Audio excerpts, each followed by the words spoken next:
안녕하세요. 사연에 빠지다의 DJ 민영입니다.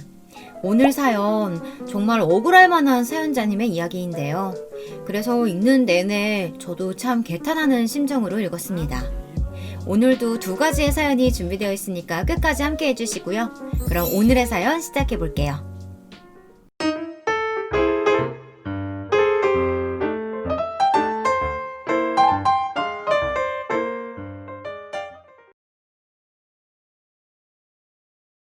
안녕하세요. 얼마 전 너무나 황당한 일을 겪은 사람으로서 이야기를 시작해볼까 합니다.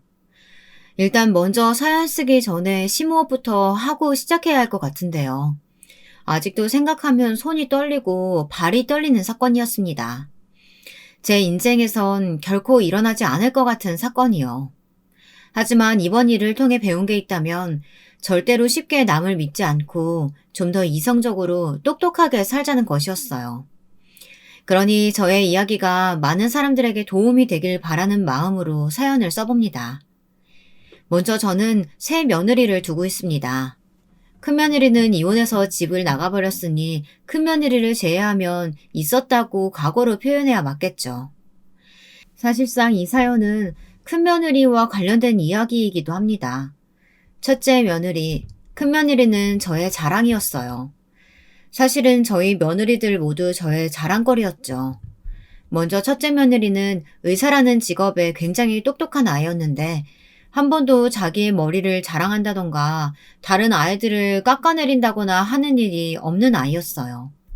오히려 자기 동서들을 위해 명절날에도 가장 먼저 와서 저를 돕곤 하였죠. 어머님, 제가 워낙에 음식 솜씨가 없어서 도움이 되지 못할까 걱정이에요. 인터넷 레시피 보고 막 무쳐봤는데 고사리 무침 맛 괜찮으세요? 몇 번 무쳐봐도 어머님 손맛이 안 나더라고요, 저는. 아니다, 그게 무슨 말이야. 도와주는 것만으로도 고맙지. 이 새벽에 와서 일하느라 참 고생이 많다. 나 혼자 해도 되는 음식 준비인데 어제도 수술하느라 몸이 덜 풀렸을 텐데 말이야. 앞으로 이런 명절날엔 그냥 쉬어도 된단다. 오지 말고, 응? 어머니 어떻게 그래요. 어머니 혼자 일하실 게 뻔한데. 어머니 곧 있으면 동서들도 오기로 했어요. 방에서 좀 편히 쉬고 계세요. 아버님께 들었는데 청소하시다 발목 삐끗하셨다면서요. 얼른요. 아이고, 나는 어쩜 이렇게 며느리 복이 많을까. 알겠다. 그럼 조금만 쉬다 오마. 그때 둘째 며느리와 셋째 며느리가 들어왔습니다. 둘 다 환한 웃음을 지으며 저에게 줄 선물과 함께 과일 등을 챙겨왔더라고요. 이 새벽부터 다 같이 힘든 내색 하나 없이 웃으며 인사짓는 며느리들. 다들 저에게 며느리 복 많다는 소린 했지만 이때만큼은 그 말이 더욱 상기되곤 했습니다. 둘째 며느리는 온라인 쇼핑몰을 운영하는 사업가였어요. 집에서 아이도 돌보고 쇼핑몰도 하며 일하는 워킹맘이었습니다. 바깥과 안살림 다 하는 게 결코 쉽지 않은데 둘째 며느린 일하는 게 오히려 활기돋고 좋다며 웃는 아이였어요. 요새 말로 슈퍼우먼이라고 하죠. 늘 씩씩한 둘째 며느리를 보면 슈퍼우먼이란 말이 떠올랐습니다. 셋째 아이는 조용히 집에서 살림을 하는 아이였는데 말수는 별로 없어도 자신의 일을 묵묵히 해대는 책임감 있는 스타일이었습니다. 며느리가 길러낸 아이들을 봐도 셋째 며느리가 얼마나 집안 살림을 잘 가꾸는지 아이들을 잘 길러냈는지 알 수 있었죠. 며느리는 아이 교육에도 관심이 많아 곧잘 자기 형님들에게 아이 교육에 관한 정보를 전해주곤 했어요. 그리고 신기한 건 전업주부인 자신의 일상을 여기 유튜브에 올려 돈을 번다고 하더군요.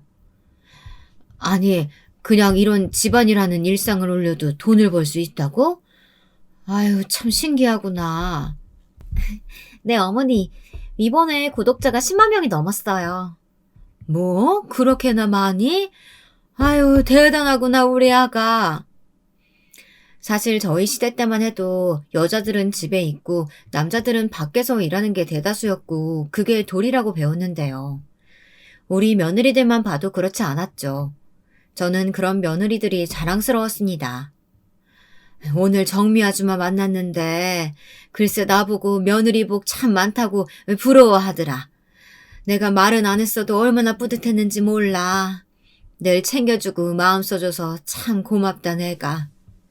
언젠가 저도 며느리들에게 이런 식으로 마음을 표현하고는 했죠. 참 이상적인 가족이었습니다. 제 친구의 말만 들어도 며느리가 명절에 오기 싫어 아프다고 꾀를 부리거나 술을 써 너무 섭섭하다고 했거든요. 그런데 얼마 지나지 않아 저는 이 사건이 터지면서 제가 생각했던 이상이 철저히 무너지고 말았답니다. 이 일만 생각하면 울음이 터지고 아직도 마음이 너무 힘들어요. 이때부터 아마 불행이 시작되었던 것 같거든요. 저는 가정주부로 살아오면서 남편 내조만 하고 살아왔는데요. 남편이 젊었을 적엔 사고를 많이 쳐 그 돈 갚느라 이것저것 절약을 하는 습관이 있었어요. 쓸데없는 건 사지 않고 꼭 필요한 것만 집에 두곤 했죠. 또 정리를 하는 데 있어서는 철두철미한 편이라 늘 집안을 깔끔하게 유지하는 편이었습니다. 그런데 어느 날 둘째 며느리 집들이를 갔다가 둘째 부부 애들이 쓰는 다용도실 같은 곳에 필요 없는 물건들이 한 바가지 있는 걸 발견하고 말았습니다. 예를 들어 쓰지 않는 로봇 청소기라든지 아이들 어렸을 때 쓰던 낡은 장난감, 너저분하게 널린 냄새나는 행주들, 옷들. 그걸 보니 저절로 잔소리가 나오려고 하더군요. 제가 이걸 정리하겠다고 하니 둘째 애가 말했습니다. 어머님, 그거 다 언젠간 쓰려고 거기에 넣어둔 거예요.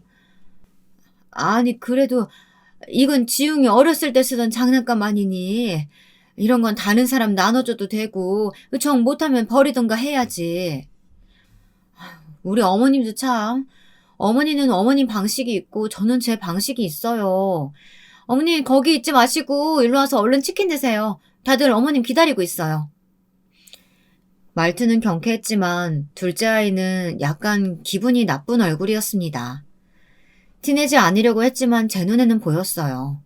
며느리가 기분 나빠하니 저도 거기서 끝내려고 했습니다. 그러다 나중에 아이들이 테이블 정리를 하고 집에 갈 준비를 할 때 아까 봤던 장난감이 눈에 밟혀 제가 정리를 해주겠다고 했어요. 어차피 나가는 거 분리수거함에 버려주고 나가겠다고요. 그런데 둘째 며느리가 대놓고 인상을 획 찌푸리더니 그러더군요. 어머님, 도대체 왜 그러시는 거예요? 어? 뭘 말이니? 아니에요, 아무것도. 둘째 며느리는 그렇게 말하곤 장난감을 뺏어둔 후 배웅을 해주겠다고 했어요. 억지로 웃음을 지으며 배웅하는데 속으로 제가 뭘 그렇게 잘못했나 싶었습니다. 한숨이 흘러나오는데 첫째 며느리가 상황을 눈치챈 건지 어머님, 제가 바래다 드릴게요. 얼른 차에 타세요. 하며 저를 억지로 차에 태우더군요. 못하러 애들 집에서 그런 행동을 해. 차에 미리 타있던 남편도 저를 책망했습니다. 왜 며느리 기분을 맞춰주지 않느냐는 소리에 저도 욱할 뻔한 걸 겨우 참았습니다. 앞좌석에서 첫째 아들 눈치를 보며 앉아 있었거든요. 그런데 기다려도 첫째 며느리가 하도 오지 않아 잠깐 차 밖으로 나갔더니 주차장 어딘가에서 속닥거리는 소리들이 들리더군요. 며느리들의 목소리였어요. 들어보니 고음의 둘째 며느리 목소리, 조용조용한 저음의 첫째 며느리, 그 중간에 셋째 며느리, 구분이 되더군요. 형님, 나 진짜 짜증나 죽는 줄 알았어요. 아니 어머님 진짜 이러는 거 한두 번도 아니고 맨날 우리 집만 왔다 하면 먼지 쓸어라, 필요 없는 물건 버려라. 아니 여기가 자기 집이야? 내 집이지? 너무 황당하더라니까요. 솔직히 우리가 어머님한테 선물 공세하고 매달 안부 연락드리고 얼마나 효부 며느리예요. 이런 며느리가 세상에 어디 있냐고요. 아우 근데 노인네가 주제도 모르고 진짜. 동서 참아. 몰라요 진짜. 시댁 집안에 재산만 없었어도 내가 이렇게 가만히 있진 않았다고요. 나도 잘 나가는 쇼핑몰 사장이에요. 내가 굽히고 들어갈 이유가 하등 없다고요. 이때 저는 둘째 며느리에게 너무나 큰 섭섭함을 느끼고 말았어요. 그리곤 그만 다리가 풀려 주저앉아 버렸습니다. 어떻게 이럴 수가 있는 걸까요? 안부 연락하는 걸로 생색내며 주제도 모른다는 표현하는 둘째 며느리. 저는 견딜 수 없어 그 길로 택시를 타고 집으로 돌아와 버렸습니다. 허나 침대에 누워 생각해봐도 참을 수가 없더군요. 저는 결국 둘째 아들을 소환해 이런 일이 있었다고 말했습니다. 근데 둘째 아들의 말도 내 손으로 키운 자식이 맞나 싶게 기막히더군요. 엄마, 그 사람이 말실수를 좀 했나 본데요.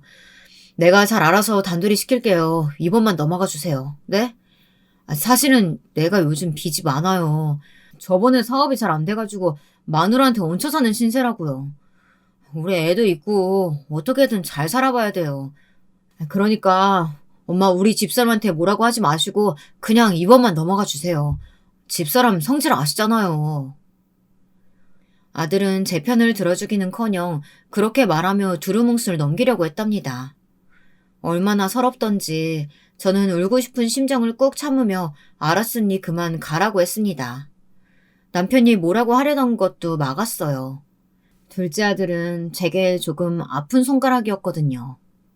상어병이라고 하죠. 자꾸 이를 벌려 사고를 치곤 했습니다. 젊었을 적 남편을 가장 많이 닮은 아들이 둘째 아들이었어요. 그래서 집에서도 저리 마누라에게 꼼짝을 못하고 살고 있는 것 같더라고요. 그 말을 들으니 가슴이 아파오면서 며느리를 불러 화를 낼 수가 없었습니다. 속만 타들어갈 뿐이었죠.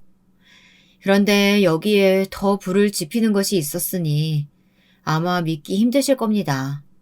오랜만에 셋째 며느리가 과일을 사들고 오고 있다며 연락이 왔는데 10분 있다 초인종 소리가 나더라고요. 그래, 셋째야, 왔니? 무슨 일이니? 어머, 어머님, 안색이 왜 그러세요? 무슨 안 좋은 일이라도 있으신 거예요? 아주버님한테 듣기로는 어머님께서 둘째 형님과 일이 있었다고 하시던데.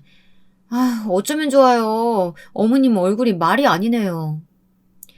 셋째 며느리는 다 알고 찾아왔더군요. 아니다, 일은 무슨, 그런 거 없어. 추울 텐데 들어와라.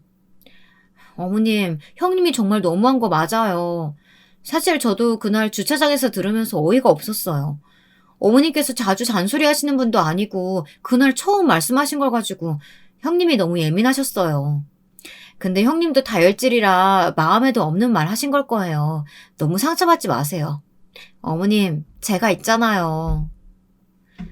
셋째 며느리는 이런 말로 저를 다독이면서 자신이 깎은 과일을 제 입에 넣어주더랍니다. 가만 셋째와 이야기를 나누다 보니 그제야 마음이 가라앉았죠.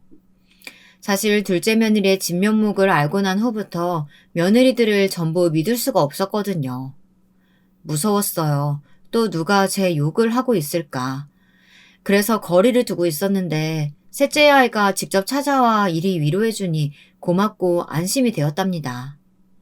그래서 셋째 며느라가에게 따로 먹을거리라도 갖다 주며 잘 챙겨주었습니다. 그런데 제가 참 복이 애초에 없는 여자일까요? 어느 날 갑자기 셋째 아들이 저를 찾아왔답니다. 아들의 얼굴이 허옇게 질려있더라고요. 셋째 아들은 교사였는데 직업에 걸맞게 인성도 참 좋은 아이였어요.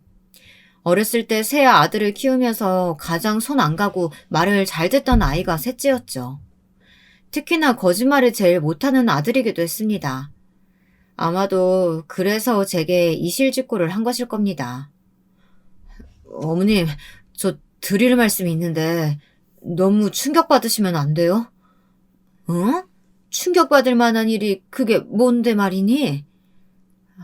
그러니까 그게 어떻게 말을 꺼내야지. 혹시 제 와이프가 어머니 자주 찾아와요? 자주 찾아오죠? 셋째 아들이 갑자기 며느리의 방문 빈도를 묻기에 얼떨떨했습니다. 요즘 따라 셋째 며느리 아이는 시간이 많이 남는다며 손주를 데리고 많이 놀러 오곤 했거든요. 그런데 왜 그러니? 혹시 아가한테 무슨 일 있어? 이럴 줄 알았어. 엄마, 저 아무래도 그 사람이랑 이혼해야 할까 봐요. 그 사람 이상한 길에 빠진 것 같아요. 이상한 길이라니? 그게 무슨 말이야? 거기다 이혼이라니? 그런 말 쉽게 하는 거 아니야. 아니요, 저도 믿을 수가 없는데 도박 이런 거 있잖아요. 와이프가 그런 거에 빠진 것 같아요. 듣자마자 충격에 그만 말을 잃어버렸습니다. 세상 참 다정하고 고분고분했던 셋째 며느리가 도박에 빠졌다니. 아들은 아마도 저를 찾아오는 이유가 저에게 돈을 타가기 위해 방문할 것이라며 요구해도 절대 돈을 빌려주지 말라고 하더군요. 저는 믿을 수가 없었습니다. 셋째 며느리는 주말에 툭하면 강원랜드에 가서 돈을 탕진하고 온다고 하는데 이미 여러 번 걸렸다고 했습니다.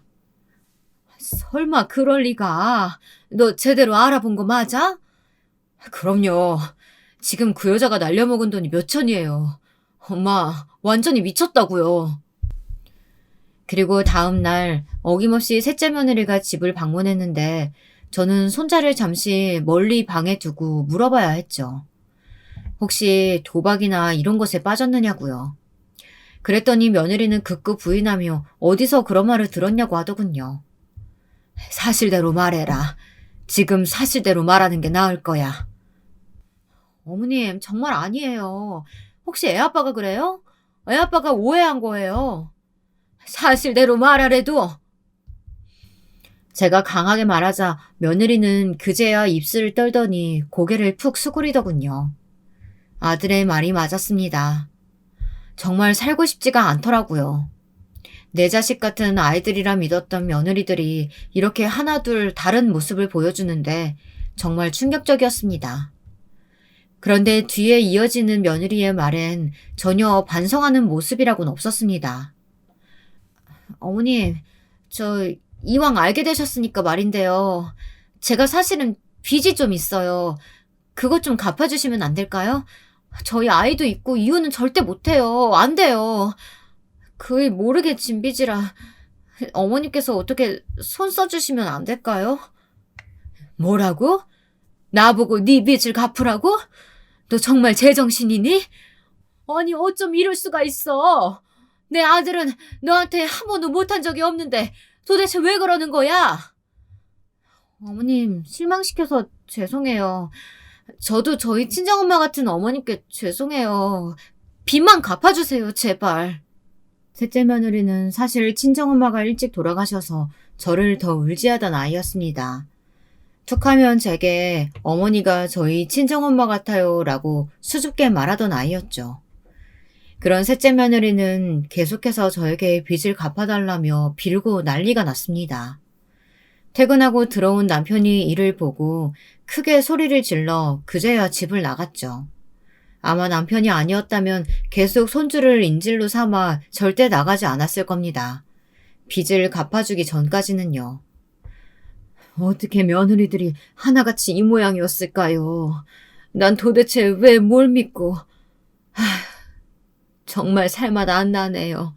내가 바보 같아요. 나도 그래. 참 씁쓸하구먼. 남편도 기분이 완전히 저기압이었습니다. 그 후 저는 완전히 수렁 속으로 걸어 들어갔어요. 믿었던 며느리 2명이 저랬으니 제가 어떻게 우울하지 않을 수 있었겠어요.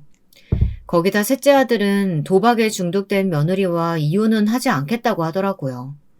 아이들 때문에 당장은 그럴 수 없겠다며 성인이 될 때까지만 같이 살겠다고요. 엄마, 미안해요. 내가 어떻게든 버텨볼게요. 술에 취해 기운 없이 이렇게 말하는 아들을 보니 가슴이 더 미어졌습니다. 그래, 알겠다. 대신 너무 힘들면 갈라서는 것도 괜찮아. 제가 말해줄 수 있는 건 여기까지였네요. 그렇게 한동안 수렁 속에 있던 저를 구원해준 건 첫째 며느리였네요. 사람에게 상처받은 것 사람으로 치유할 수 있다고 하잖아요. 그 사람이 저에겐 첫째 며느리였습니다. 며느리는 이 사실을 다 알고 급하게 저를 찾아왔습니다. 어머님, 다 들었어요. 동서들 이야기. 상심이 크시죠? 저도 동서들에게 많이 실망했어요. 그땐 사실 이제 며느리라면 치가 떨렸고 더 보고 싶지도 않았습니다.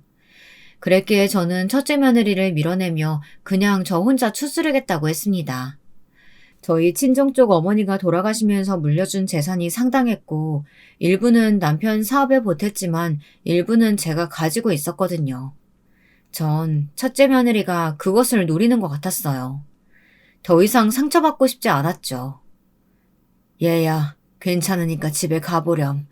너 바쁘잖니? 나도 할 일 있고. 걱정할 필요 없다. 알겠어요, 어머님. 대신 언제든 대화 나누고 싶으시면 연락 주세요. 아니다. 내가 알아서 하마. 냉담하게 쳐내는 저의 반응에 첫째 며느리는 사실 기분이 안 좋았을 겁니다. 그런데 그럼에도 불구하고 몇 달이 지나건 몇 년이 지나건 저에게 먼저 살뜰히 연락해오고 다정하게 굴어오더라고요. 며느리들이 번갈아가며 사고를 치는 바람에 명절날 저희 가족은 이제 전처럼 모이지 않았습니다. 둘째 며느리는 두문불출이었고 셋째 며느리에겐 제가 오지 말라고 했습니다. 그 애들 얼굴을 보면 제 몸이 다 아파올 지경이었거든요. 그래도 괘씸하긴 했습니다. 제대로 용서를 빌 생각도 않고 제멋대로 하는 며느리들의 소식을 들을 때면 화도 났죠. 이젠 어디 가서도 며느리 자랑을 절대 먼저 하지 않습니다. 순자, 너도 참 신세가 안타깝다. 어쩌면 좋으니? 며느리들이 너를 그렇게 아끼고 소중히 대한다 들었는데 어쩌다 한순간에 그렇게 된 거야. 나도 믿기지가 않는다. 걔네들이 그렇게 하나같이 꼬리 100개 달린 여우에 심성 못 되쳐먹은 년인 줄은. 내 이것들을 확, 어? 그래도 그냥 다 잊어. 너는 돈도 많고 그냥 이제부턴 우리랑 여행이나 다니며 놀자. 친구들은 저를 하나같이 이렇게 위로했는데 그나마 이때 친구가 있어 다행이었어요. 저와 가장 친한 친구인 미자가 저를 위로하며 여기저기 여행을 많이 데려가 주었거든요. 나이 먹고 만나는 친구들 간의 모임은 또 다른 재미가 있었습니다. 남편보다 더 편하고 재미있고 또 정이 많이 든 친구들인지라 하나같이 애틋했죠. 이때만큼 마음이 편했던 적도 없었을 거예요. 하지만 그러던 어느 날 바람잘 날 없이 집안에 큰 문제가 터지고 말았습니다. 친구들과 여행에서 돌아온 날 캐리어를 들고 문 앞에 도착했는데 둘째 며느리와 셋째 며느리 둘이서 아주 작당을 하고 저를 찾아온 거예요. 둘 다 머리가 산발이었고 얼굴엔 눈물 자국도 있었습니다. 그리고 옆에 남편이 쩔쩔매는 얼굴로 서 있더군요. 순간 불길한 예감이 확 스쳐 지나갔습니다. 여보 왔어? 무슨 일이에요? 얘네들이 왜 우리 집 앞에 있어요? 저기 내가 사고를 쳤어. 미안해. 당신 볼 면목이 없다. 아니 무슨 사고를 말하는 거예요? 제가 말할게요, 어머님. 저는 일이 이렇게 될 줄은 몰랐어요. 아니, 아버님 돈 어떻게 하실 거예요? 어머님이 어떻게라도 해보세요. 무슨 상황인지 차근차근 말해봐야 내가 알지. 일단 말부터 해라. 아버님이 좋은 투자처 있다고 해서 저랑 동서가 돈을 넣었는데요. 우리 둘 다 쫄딱 망했다고요. 아주 보기 좋게요. 듣게 된 상황은 이러했습니다. 남편이 좋은 투자처가 있다며 며느리들에게 알려주었는데 둘째 며느리와 셋째 며느리가 그 말을 고스란히 믿고 투자를 했고 돈을 날린 모양이었습니다. 그 금액이 상당했던지라 타격이 컸다고 하고요. 저는 이 일을 지금에서야 알게 된 것이 너무나 황당했습니다. 기분 좋게 여행을 끝내고 돌아왔는데 어떻게 이런 일이 있을 수가 있죠. 거기다 두 며느리들의 행동은 더더욱 심각했습니다. 아들까지 데리고 와서는 거의 농성을 펼치더라고요. 아시다시피 이인은 공무원이고 저는 돈벌이 할 것도 별로 없는 사람이에요. 이 돈 돌려받지 못하면 저희의 학원도 못 가고요. 나중에 대학도 못 갈 거라고요. 어머님이 메꿔주셔야겠어요. 동서 말이 맞아요. 저 역시 손해가 이만저만이 아니에요. 제가 아무리 잘 나가는 쇼핑몰 사장이라고 해도 이번에 돈 잃는 바람에 사업 확장할 기회 완전히 놓쳤다고요. 황금 같은 기회였는데 이건 돈으로도 보상 못하는 손해예요. 정말 열받아 죽겠네. 아직도 도박을 끊지 못하고 몰래 집안 돈을 축내는 셋째 며느리와 명절날 코빼기도 보이지 않던 둘째 며느리는 계속해서 소리를 질렀습니다. 결국 남편이 보다 못해 나섰죠. 당연히 돈 물어줄 거다. 걱정하지 말아라. 아버님 회사도 지금 어려우시다면서요. 어떻게 하실 건데요? 막말로 아버님 손주들이 다 위험하게 생겼다고요. 아버님 때문에요. 걱정하지 말래도 집을 팔아서라도 해줄 거야. 남편과 며느리들의 고성이 오가자 저는 모든 걸 중단시켰습니다. 그리고 정확하게 손해본 금액이 얼마인지 물었죠. 친정에서 받은 유산이 상당했다고 말씀드렸잖아요. 충분히 메꿀 수 있는 금액이라고 생각했습니다. 셋째, 넌 도박은 끊지도 못하면서 잘도 손해를 말하는구나. 네 도박 버릇 때문에 너랑 사는 우리 아들이 입는 상처와 손해는 어쩌려고 그러니? 거기다 둘째 며느라, 너 오랜만에 보는 시부모 앞에서 도대체 무슨 예이니? 투자 말아먹은 건 미안하게 됐구나. 근데 손해본 금액 전부 물어줄 테니까 걱정하지 말고 당장 물러가! 동네 시끄럽게 굴지 말고! 제가 버럭 소리를 지르자 두 며느리는 살짝 주춤하더라고요. 어머님께서 그 많은 돈을 어떻게 주시려고요? 내 친정에서 받은 유산 있어. 그 유산 처리해서 줄 거다. 며느리들은 그제야 아 하더니 다행이라는 듯 돌아섰습니다. 너무 얄밉게도요. 전 그렇게 호기롭게 외치고 나선 금액을 확인한 후 죄다 돌려주려고 했습니다. 모조리 남김없이요. 이참에 인연도 끊어버리려고 했죠. 친구도 며느리들이 너무 버릇없다며 적극 찬성했습니다. 근데 며느리들에게 물어줘야 할 돈만이 전부가 아니었습니다. 남편도 이로 인해 타격이 너무 컸고 여기에도 들어가야 할 자금이 있었던 겁니다. 둘째 며느리는 특히 하루가 멀다 하고 문자에 전화에 사람을 아주 괴롭혀댔습니다. 어머님, 입금기한 다 돼가요. 꼭 돈 주셔야 돼요. 이렇게 보내면서요. 둘째 아들이요. 아들은 여전히 며느리 귀에 눌려 찍소리도 하지 못했습니다. 죄송스럽다는 얼굴만 할 뿐 며느리가 바락바락 대들어도 자기 엄마 편 한번 들어주지 못하는 아들이었으니까요.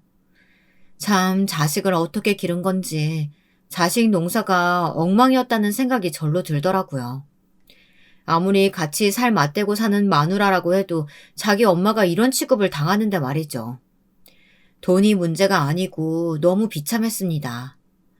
결국 저는 친정어머니의 유산을 어느 정도 처분해 며느리들에게 돈을 주고 남편의 회사 자금을 해결했습니다. 그리고 전 이렇게 모든 게 끝나나 했어요. 제발 드디어 끝나길 바랬죠. 며느리란 것들은 입금이 되었음에도 불구하고 고맙다는 말 한마디 없었어요. 한동안은 조용했습니다. 근데 남편이 어느 날 시간이 좀 지나서 술에 취해 이런 말을 하더라고요. 전 이날 뒷목 잡고 쓰러질 뻔했습니다. 사실 말이야. 투자건 솔직히 말해 지금 생각해보니 괘씸하더라고. 무슨 말이에요? 내가 강제로 안 한 것도 아니고 지들이 물어봐서 자료 하나 건네준 걸 가지고 말이야. 그걸 내가 꼬드겼다는 식으로 나왔잖아. 시애비 체면도 있고 그때 나도 당황스럽고 해서 갚아줬지만 당신한테 미안하게 됐어. 뭐라고요? 아니 당신은 그걸 왜 지금에서야 말해요? 알고 보니 남편은 강요한 것도 아니었다고 합니다. 자료 파일 하나 넘겨준 걸 가지고 시아버지 때문에 돈을 잃은 거라고 했다더군요. 남편은 꼭 굳이 투자할 필요는 없다고 말까지 했다고 하는데요. 남편은 마치 사기 일당에게 도둑 맞은 것 같다고 했습니다. 저는 이 일에 무척 열이 받아 아들과 며느리들을 전부 소환했습니다. 인연 끊고 잘 살아가 보려고 했지만 이대로는 안 될 것 같아서요. 이때 첫째 며느리 역시 함께 불렀습니다. 그런데 만나기로 한 당일날 아들들로부터 연락이 왔습니다. 엄마, 오늘 못 갈 것 같아요. 엄마, 오늘 못 가겠네요. 아니, 왜 그러니? 그게 와이프가 갑자기 열이 나고 아프다고 해서요. 엄마, 그게 집사람이 배가 아프대요. 다음에 봬요. 웃긴 건 변명도 미스무리했습니다. 둘째와 셋째 며느린 직접 전할 용기도 없었는지 아들들을 통해 그렇게 전달해 버리더라고요. 어리타 입을 벌리고 있는 건 저뿐이었죠. 이 며느리 둘 다 왜 그러는지 알 것 같았습니다. 전 당장이라도 오라 했고 오지 않으면 유산은 없다고 엄포를 놓았습니다. 돈으로 위협하는 거 아주 유치한 일인 거 알았지만 이때만큼은 저도 참을 수 없었거든요. 며느리 2명은 쭈뼛쭈뼛 걸어 들어오더니 왜 불렀냐는 식으로 묻더군요. 저 아파요, 어머님. 빨리 말씀하고 끝내세요. 그래, 말 잘했다. 나도 너 때문에 골이 아프고 며칠 내내 죽만 먹고 지냈어. 미칠 노릇이다. 난 지금까지 네가 네 시아버지한테 투자를 강요받은 줄로만 알았다. 근데 아니더구나? 그래 놓고도 나한테 돈을 받아가? 너 정말 양심이 있는 거냐? 저는 남편에게 들은 그대로를 쭉쭉 전달했어요. 그랬더니 며느리 2명의 표정이 약간 묘하게 서늘해지더라고요. 어머님, 어쨌든 저는 당한 거예요. 그 파일만 아니었어도 제가 혹할 일은 없죠. 그렇지 않아, 동서? 맞아요, 형님. 그리고 저희는 진짜 사정이 어려워서 달라고 한 거예요. 둘째 며느리는 뻔뻔하게 나왔고 셋째 며느리는 둘째의 모습에 힘입어 자기도 맞장구를 쳐댔습니다. 저는 안 된다고 친정의 유산이니 다시 돌려내라고 말했습니다. 결국 니들 선택에 투자한 것이니 다시 달라고요. 그리고 만약 주지 않는다면 법정으로 가게 될 거라는 말까지 했습니다. 강하게 말해야 두 며느리들이 돈을 돌려줄 것 같았기 때문이에요. 네? 어머님, 무슨 말도 안 되는 소리 또 하시네요. 어머님은 모성애라는 것도 없으세요? 엄연히 아버님 때문에 돈 잃은 거예요. 며느리랑 자식 불쌍하지도 않아요? 여보, 한마디 해봐. 엄마, 이미 주신 돈이고 하니까 저희가 그냥 쓰면 안 될까요? 죄송해요. 엄마, 근데 이 사람도 힘들어하고. 너 지금 이 애미랑 장난하는 거냐? 내가 너희들을 어떻게 키웠는데 며느리 말이라고 꼼짝도 못하고 부모한테 이딴 대접을 하는 거야. 셋째, 너도 그렇다. 가장 얌전하고 부모 말이라면 순종했던 네가 어떻게 이럴 수가 있냐. 너무 섭섭하고 서럽구나. 정말 내가 전생에 무슨 죄를 지었길래. 나는 이제 니들 얼굴 평생 안 보고 살련다. 아들도 없다 치고 살겠어. 네 아버지도 같은 생각이야. 남편도 동의를 하는 표정으로 고개를 끄덕였습니다. 근데 이때였어요. 제가 분을 못 이겨 눈물이 줄줄 흐르는 것도 모른 채 말을 하고 있을 때 조용히 있던 첫째 며느리가 나선 것입니다. 두 며느리들의 뺨을 차례로 때린 것이에요. 보고 있던 저도 깜짝 놀랐습니다. 동서들 정말 너무하네. 어머님이 이 정도까지 하셨으면 말귀를 알아들어야지. 어머님이 동서들한테 잘해준 거 다 잊었어? 아무리 어머님과 사이가 틀어졌다고 해도 어떻게 이렇게까지 해? 어머님 지금 쓰러지기 일보 직전인 거 안 보여? 자네들이 사람이야? 나도 이제 더 이상 동서들을 한 가족으로 생각할 수가 없어. 첫째 며느리는 눈물까지 흘리고 있었습니다. 그러면서 절 대신에 바락바락 소리를 지르더라고요. 그 순간만큼 첫째 며느리가 그렇게 고마울 수가 없었습니다.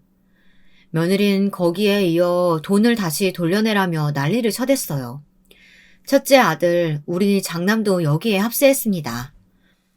지켜보고만 있었는데 안 되겠다. 너희들 부모님이 해주신 수고, 고생 다 잊은 거야? 어머니가 얼마나 우리를 고생하며 키웠는데 난 너희한테 단단히 실망했다. 재수씨들도 그래요. 적당히 하셔야죠. 지금 우리 엄마 아버지한테 뭐 하는 짓들입니까? 뻔뻔하게 그지없네요. 남편도 하지 못한 것을 첫째 아이 부부가 대신 해주었죠. 며느리는 돈을 돌려주지 않으면 변호사를 선임하겠다고 했고 아들도 수단과 방법을 가리지 않겠다고 했습니다. 결국 저는 돈을 다시 돌려받았습니다. 이대로 인연 끊길 줄 아세요. 저희도 돈 없는 노친네들 볼 생각 없어요. 얼마나 없으면 자식한테 준 돈을 다시 받아내려고 하세요? 치사해 죽겠네. 둘째 며느린 분에 차 저에게 씩씩거리며 손주 볼 생각은 말라고 못을 박더군요. 아들들은 며느리들에게 무슨 지시라도 받은 건지 저에게 연락도 없었고요. 차라리 이혼해주길 바랬는데 아들들은 가만히 있었어요. 저놈들, 당신한테 이제 남은 돈 없는 줄 알고 저러는 거야. 맞아요. 나한테 돈이 있었는 걸 알면 저러지 않겠죠. 상실감과 슬픔은 컸습니다. 그래도 저는 그 와중에 첫째 부부가 생각이 많이 났어요. 특히 첫째 며느리요. 살갑게 대해주지 못했던 우리 첫째 며느리가 저만큼이나 제 마음을 헤아리고 있었다는 사실에 놀랐습니다. 저는 어느 날 밖에서 식사를 함께 하자며 며느리를 따로 불렀습니다. 그리고 고마운 마음을 담은 돈을 전달했어요. 고맙구나. 그날 네가 내 편 들어준 게 정말 고마웠어. 그간 쌀쌀맞게 대해서 미안하구나. 내가 마음이 너무 상해 있어서 그랬단다. 아니에요, 어머님. 다 이해해요. 어머님께서 동서들에게 얼마나 실망하셨겠어요. 저라도 그랬을 거예요. 셋째 며느린 따뜻한 말로 저를 달래주다가 다 잊자며 제 손을 꼭 붙잡았습니다. 그렇게 저는 화기애애한 분위기에서 첫째 며느리와 헤어졌습니다. 며느리와는 그 후로도 계속해서 연락을 주고받았어요. 가벼운 안부 인사부터 시작해서 장문의 메시지도 보내며 마음을 나누었습니다. 그해 겨울은 첫째 며느리 덕에 참 따뜻했죠. 당신 요즘 얼굴이 좋아 보여. 며느리가 잘해줘서 그런가 봐? 남편은 그런 저를 보고 좋아 보인다며 다행이라고 말했습니다. 첫째 며느리는 실제로도 저와 남편을 이끌고 외식도 자주 했었는데요. 그래서인지 남편과의 사이도 더 좋아졌어요. 명절날 모이는 식구는 적어졌지만 이 정도로도 만족했습니다. 그리고 그 당시만 해도 첫째 며느리에게 무슨 계산이 있었는지 전혀 예상하지 못했죠.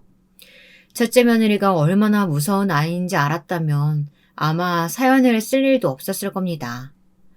그러던 어느 날 이 사연을 쓰게 된 사건이 하나 일어나고야 말았습니다. 계기는 제가 가정부를 고용하게 되면서였어요. 남편과 함께 산책을 나갔다 그만 엎어졌는데 허리가 삐끗해서 집안일을 못하게 되었어요. 집에 아무리 돈이 많았어도 절대 가정부를 고용하는 일은 없었는데 이렇게 되니 어쩔 수가 없었습니다. 그래서 지인에게 소개를 받아 가정부 아줌마를 고용했어요. 저보다 10살이 어렸는데 손도 야무지고 아주 꼼꼼하게 집안 청소도 해주시더라고요.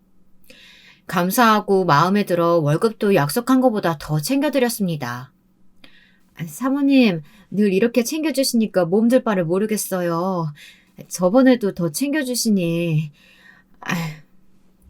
그리고 반찬도 너무 감사해요. 고맙긴요. 동생이 내 생각해서 반찬 만들어주니 내가 고맙지. 간도 잘 맞춰주고 우리 남편도 만족해 해요. 그나저나 벌써 정이 들어버려가지고 나중에 헤어질 때 섭섭할 것 같아. 그러게요, 사모님. 저도 그래요. 동양 사람이라 그런지 더 그렇네요. 어느 날 대화를 나누다 가정부 아주머니가 저와 고향이 같다는 걸 알게 됐습니다. 고향 사람을 너무 오랜만에 만나 그런지 반갑더군요. 그 때문인지 쉽게 친해질 수 있었어요. 저는 그때부터 동생이라고 불렀어요. 그리고 당시 첫째 며느리가 저희 집 근처로 이사를 오며 아들과 자주 들렀는데요. 첫째 며느리를 가정부 아줌마에게 소개해드리기도 했습니다. 동생, 우리 며느리예요. 내 하나뿐인 며느리. 며느라, 우리 집 일 도와주시는 분이야. 어머, 안녕하세요. 어머니께 이야기 많이 들었어요. 잘 챙겨주셔서 감사합니다. 아니에요. 사모님이 오히려 더 잘 챙겨주시는걸요. 그런데 어느 날부턴가 가정부 아주머니가 약간 저희 첫째 며느리를 불편해하는 기색을 보이더라고요. 며느리가 불쑥 방문할 때가 있었는데 그때마다 방에 들어가 있다든지 급하게 화장실 청소를 한다든지 하며 자리를 피했습니다. 동생, 혹시 우리 며느리가 불편하게 한 거 있어요? 네? 매번 자리를 피하는 것 같아서 혹시 나 없을 때 우리 며느리하고 무슨 일 있었나? 아니에요, 사모님. 그럴 리가요. 좋으신 분인데요. 어느 날은 너무 궁금해서 대놓고 묻기도 했는데 급하게 아니라고 말을 하더군요. 그때 가정부 아줌마의 표정을 그때 잘 뜯어봤어야 하는데 후회가 됩니다. 그러다 일이 터졌죠. 환절기에 들어 남편이 먼저 감기에 걸리고 말았어요. 이어 그 감기를 제가 옮아 덩달아 기침을 하고 말았고요. 여러분들도 아시겠지만 나이가 먹으면 감기가 잘 떨어지지 않잖아요. 저도 남편도 감기로 병원에서 처방받은 약을 먹으며 고생을 하고 있었습니다. 그런데 어느 날 첫째 며느리가 저를 먹이겠다고 사골국물을 담아가지고 왔더라고요. 제가 사골국물을 좋아한다는 것을 알고 준비한 것이었어요. 아이고, 손 많이 가는 음식을 못하러. 어머님 평소에 이거 좋아하시잖아요. 뜨뜻한 거 드시고 좀 푹 주무시라고요. 몇 시간 동안 푹 고안했으니까 맛 좋을 거예요. 아유, 정성이 고마워서라도 다 먹어야겠구나. 고맙다. 며느리는 냄비에 한 번씩 더 끓여 드시라 말하고는 그렇게 총총 미소를 지으며 사라졌습니다. 저는 우리 며느리가 끓여준 거라며 가정부 아주머니에게 그 사골 국물을 데펴달라고 전했고요. 그리고 뜨끈한 국물을 먹을 생각에 침대에 누워 저녁이 되길 기다리고 있는데 갑자기 둔탁한 소리가 들리더라고요. 놀라서 다급히 뛰어가 보니 가정부 아주머니가 쓰러져 있었습니다. 어머나 세상에, 119, 119. 동생, 정신 좀 차려봐요, 동생. 여보, 나와봐요. 아주머니의 입에서는 거품이 쏟아져 나오고 있었고 눈은 획 돌아가 있었어요. 너무 놀란 저는 이성을 붙잡으려 애쓰며 119를 불렀습니다. 다행히 빠른 시간 안에 도착한 구급차가 아주머니를 실어갔지만 저는 남편의 차를 타고 뒤를 따라 향하면서도 놀란 가슴을 주체할 수가 없었습니다. 평소 아주머니에게 어떤 지병이 있었는지도 되짚어 보았어요. 근데 들은 게 아무것도 없었던지라 이상했죠. 그런데 그때 아주머니 옆에 쏟아져 있던 사골국물이 스쳐 지나갔습니다. 왜냐하면 쓰러진 아주머니가 손가락으로 사골국물을 가리키고 있었거든요. 왜 그랬을까? 다시 한번 불길한 예감에 휩싸였습니다. 그리고 병원 응급실에 가서 급하게 조치를 받고 몇 시간 만에 의식을 회복한 아주머니의 입에서 나온 말에 저는 경악할 수밖에 없었죠.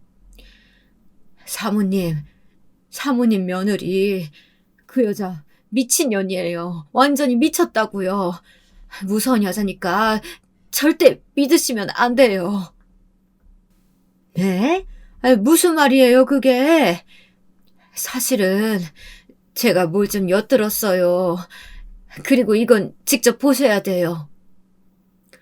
가정부 아주머님은 그러면서 갑자기 전화기를 빌려달라고 하더니 누군가에게 전화를 하더군요. 잠시 후 건장한 청년이 도착했습니다. 청년은 아줌마를 향해 엄마라고 불렀습니다. 아들이었어요. 놀란 얼굴로 어떻게 된 거냐 물어 제가 대신 어떻게 된 건지 상황을 설명했어요. 그랬더니 가정부 아주머니는 침착하게 말씀하시더군요. 아들, 내가 부탁한 거 있지? 설치한 거. 그거 좀 사모님 보여드려. 엄마 이렇게 된 거 다 그 여자 때문이야. 역시 그럴 줄 알았어요. 내가 엄마 거기서 일하지 말라고 했잖아요. 못 살아 정말.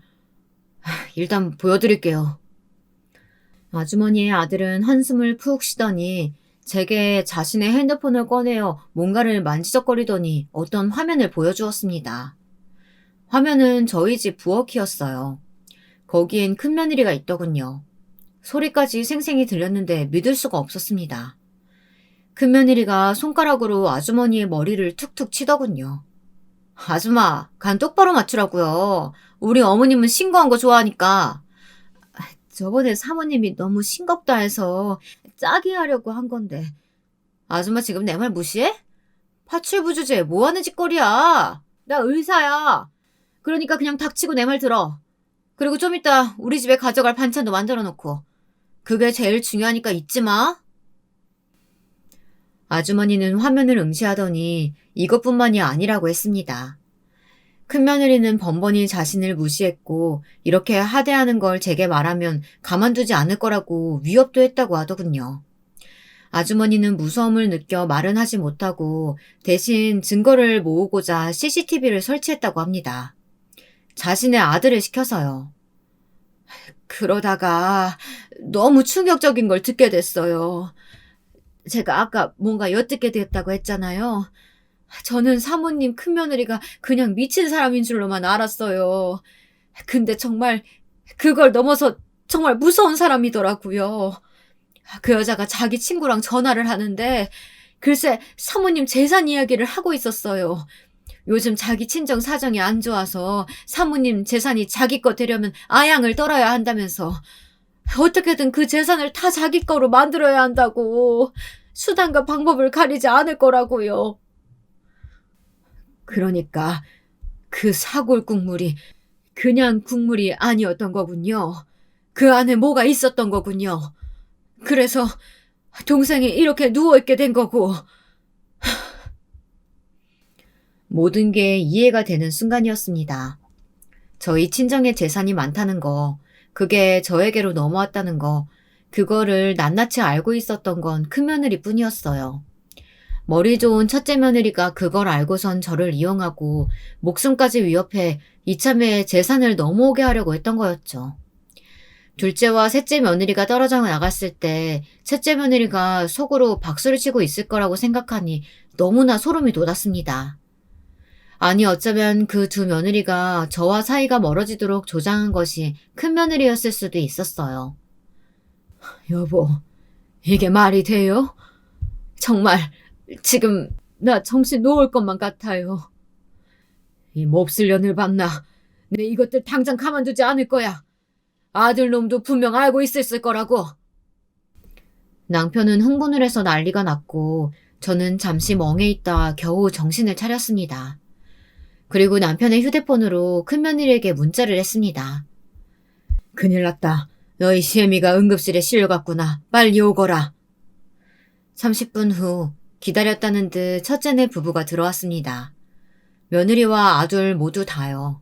근데 멀쩡히 있는 저를 보자 큰며느리의 얼굴이 당황스러움으로 번지더군요. 전 그 자리에서 바로 며느리의 뺨을 쳐버렸습니다. 망설일 것도 없었어요. 엄마 왜 그래요? 아니 그보다 엄마 응급실에 실려갔다면서 왜 가정부 아주머니가 누워있는 거예요? 엄마 괜찮으세요? 네 처가 한 짓 넌 모르는구나. 하지만 며느라 넌 알지? 날 독살하려고 했지? 그 국물에 뭘 탔는지 모르겠지만 넌 감옥행이야. 거기서 아주 평생 썩게 만들어줄 거다. 내 모든 걸 걸고. 어머니 도대체 무슨 쉰소리세요? 아니 무슨 말을 하는 건지 전 하나도 모르겠는데요. 정신이 어떻게 되신 거예요? 전 바로 며느리의 뺨을 한 번 더 날렸습니다. 아들이 말리려 들자 아들에게도 있는 그대로 했습니다. 근데 여기선 큰며느리는 끝까지 본색을 숨기며 정말 짐승처럼 날뛰더라고요. 어머님 억울해요 전. 제가 뭐 독살? 어머님을 죽이려고 했다고요? 그 유산이 얼마라고 제가 그런 짓을 했겠어요. 저 의사예요. 잘 나가는 의사. 더 상대할 필요가 없다 생각하고 경찰을 불렀습니다.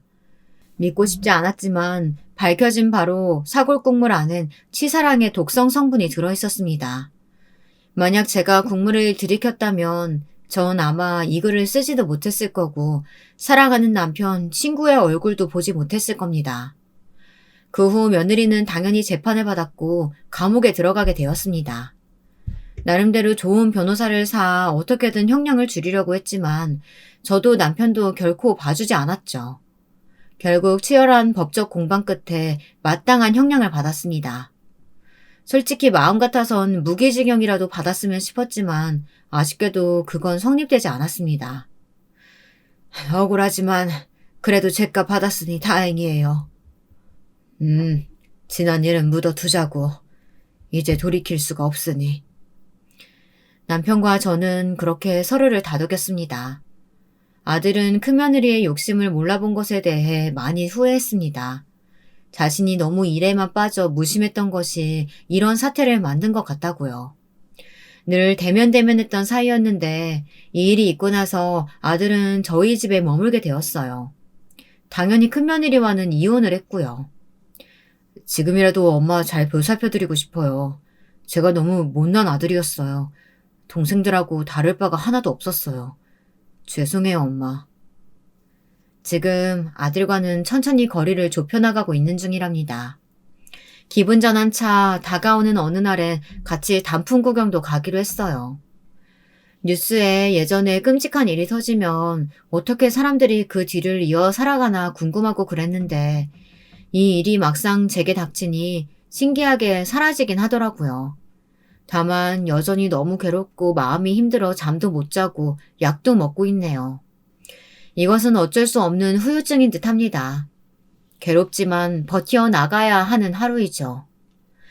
지금까지 사연 들어주신 분들 감사하고 위로의 한마디 해주신다면 더없이 감사할 것 같습니다. 그리고 마지막으로 자식이든 며느리든 너무 다 믿지 마세요. 재산도 숨길 수 있다면 숨기시고 어느 정도 본인을 지키는 것이 중요한 것 같습니다. 저도 제 입으로 이런 말을 할지 몰랐지만 어찌됐든 이런 끔찍한 일을 겪어보니 며느리는 특히 더 못 믿겠더라고요. 만약 아들이 재혼해 누군가를 또 데려온다고 해도 말이죠. 여러분들에겐 이런 일이 부디 없길 바라며 가정에 화목만 있길 바라며 글을 마무리하겠습니다. 다들 추운 날씨에 감기 조심하세요. 저는 20대 시절을 거의 공장에서 보냈어요.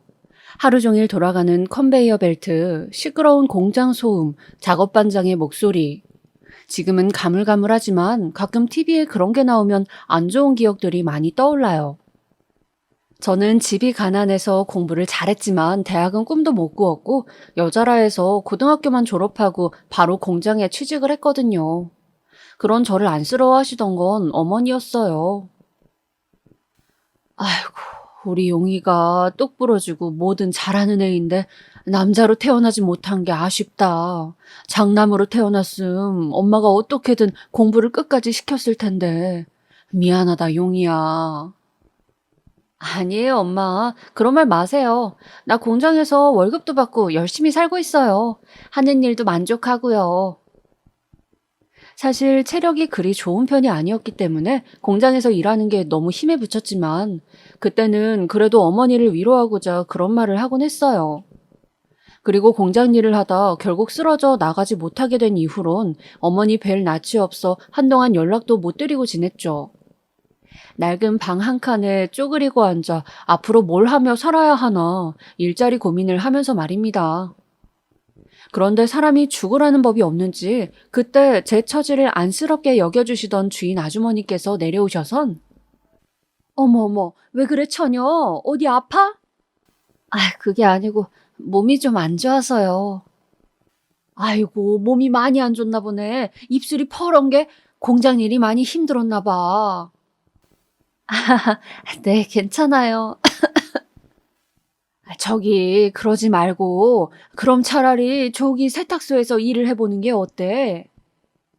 세탁소요?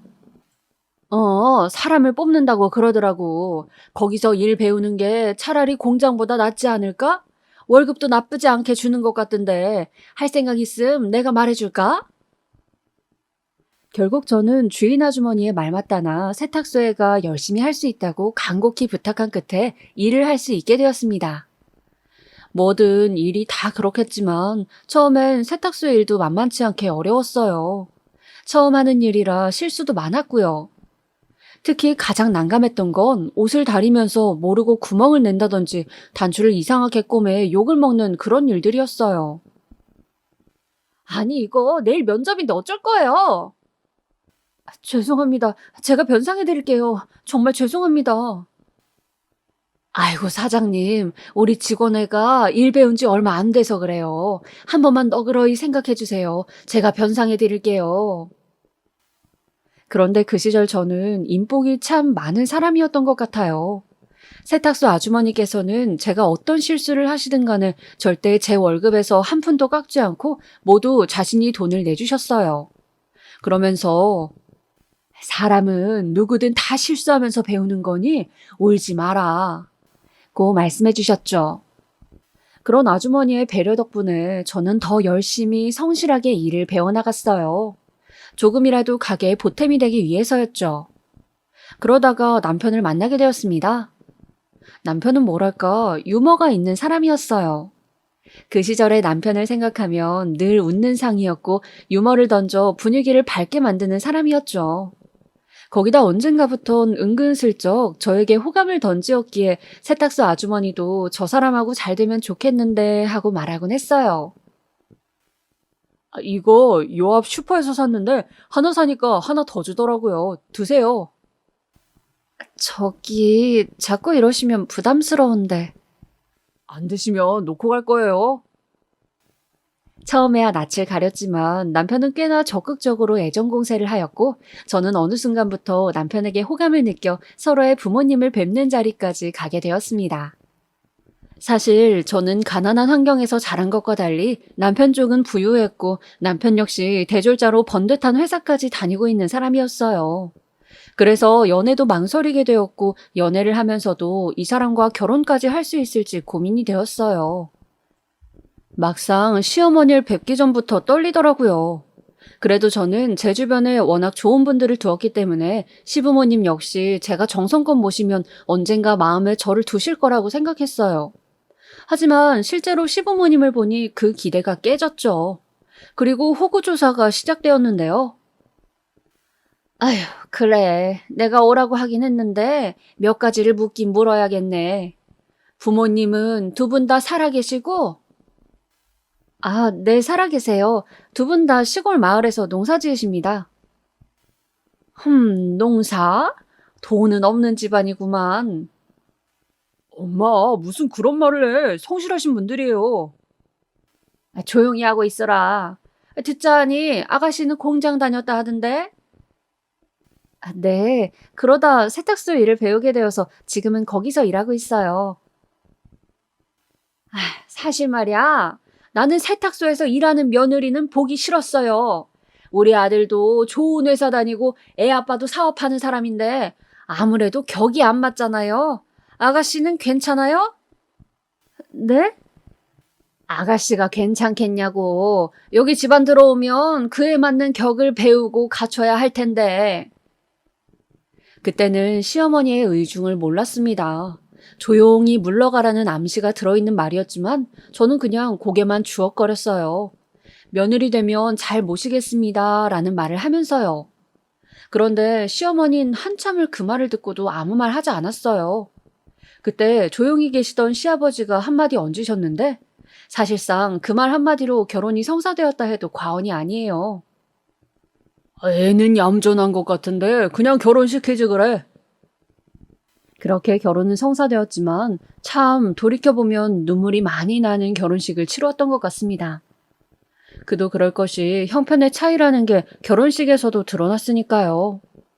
남편 쪽 하객들은 한눈에 봐도 부티나는 사람들이 좋은 옷을 입고 꽉 들어차 있었고 저희 쪽엔 시골 어르신들 몇몇 분이 지팡이 짚고 왔다 갔다 하시는데 시어머니는 못마땅한 얼굴로 그걸 보시더니 뭐라 중얼거리더군요. 제 결혼식이지만 막상 시부모 눈치가 많이 보이던 그런 서글픈 결혼식이었습니다. 그 눈치 보기는 시집살이로 그대로 이어졌습니다. 저희는 시댁 어르신들의 말씀대로 몇 년 시댁에 살다가 분가를 하기로 했는데 이때 시집살이는 눈물이 찔끔 나올 정도로 매웠습니다. 일단 시어머니는 따로 밥을 해주시는 가사도우미 분들을 쓰셨는데도 제게 요리를 배우라며 부엌에서 일을 시키시곤 했습니다. 그래서 저는 하루 종일 부엌을 벗어날 수가 없었어요. 여자가 이 정도는 할 줄 알아야지. 너 분가해서 우리 기찬이 밥은 해줘서 회사 보내야 할 거 아니니? 근데 이거 국맛은 왜 이래? 아줌마, 이거 아줌마가 한 거예요? 아니요. 작은 사모님이 한 건데요.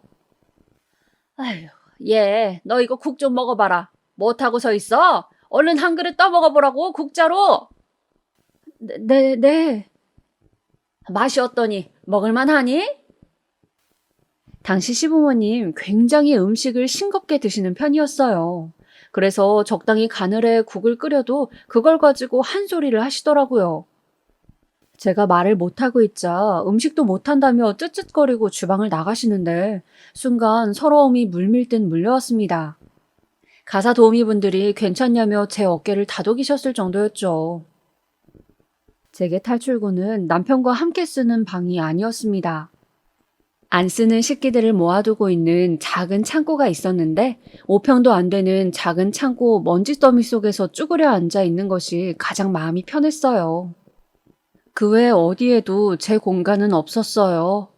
거기다 시어머니만 이러는 게 아니었죠.